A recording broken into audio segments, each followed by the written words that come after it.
पहले दीपू चरण दास को मारा गया और अब बांग्लादेश में एक हिंदू व्यापारी को पेट्रोल डालकर जिंदा जला दिया गया।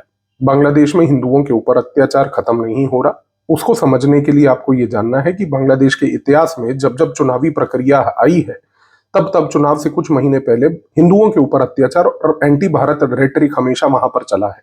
प्रॉब्लम इस बार एग्रेवेट हुई है क्योंकि बांग्लादेश में इस बार 3 पर्टिकुलर एक्टर्स हैं जो ये anti Bharat anti minority rhetoric को चला रहे हैं। इसमें सबसे पहला जमाते इस्लामी है। जमाते इस्लामी का एटीट्यूड सिंपल है कि वो भारत के खिलाफ, हिंदुओं के खिलाफ एक नैरेटिव सोसाइटी में चला रही है। बोल रही है कि बांग्लादेश को एक इस्लामिक स्टेट बनना है, वो तभी बन पाएगा जब हमारे को, जमाते इस्लामी को, सत्ता में आप बिठाओगे। इसकी अप्रोच लीगल है और स्लो है। इस कारण से जमाते इस्लामी की अप्रोच को काउंटर करने के लिए अलकायदा इन इंडियन सब कॉन्टिनेंट AQIS ने जो अपनी लोकल शाखाएं बांग्लादेश में खोली हैं, वो जमाते इस्लामी को चैलेंज करते हुए कहती हैं कि बांग्लादेश को अगर इस्लामाइज करना है तो हमें लोगों को एक वॉर ऑफ सिविलाइजेशन के लिए तैयार करना होगा, क्योंकि ये जो हिंदू है, ये जो भारत है, ये एक हमारा इस्लाम का सिविलाइजेशनल एनिमी है। इसके लिए तैयारी करो।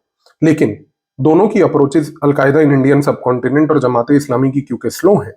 तीसरी अप्रोच यहाँ पर जो Islamic state of Iraq and Syria है, जिसने लोकल लेवल पर अपनी शाखाएं खोल रखी हैं, वो इंस्टेंट लेवल पर वायलेंस करने के लिए लोगों को मजबूर करती है।